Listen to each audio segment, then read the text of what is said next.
Thiruvananthapuram കാട്ടാക്കടയിൽ school ബസിന് പിന്നിൽ tanker lorry ഇടിച്ച് വിദ്യാർത്ഥികൾക്ക് പരിക്ക്. 11 വിദ്യാർത്ഥികൾക്ക് പരിക്കേറ്റു. കാട്ടാക്കട ആമച്ചൽ സെന്റ് മാത്യൂസ് സ്കൂളിലെ കുട്ടികളുമായി പോയ ബസ്സാണ് അപകടത്തിൽപ്പെട്ടത്.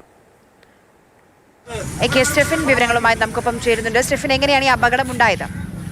ഇന്ന് രാവിലെയോടുകൂടിയായിരുന്നു ഈ അപകടമുണ്ടായത്. സ്കൂളിലേക്ക് വിദ്യാർത്ഥികളുമായി പോവുകയായിരുന്നു സ്കൂൾ വാൻ. 11 വിദ്യാർത്ഥികളും അതോടൊപ്പം തന്നെ ബസ്സിലെ ജീവനക്കാരുമായിരുന്നു ആ വാനിൽ ഉണ്ടായിരുന്നത്.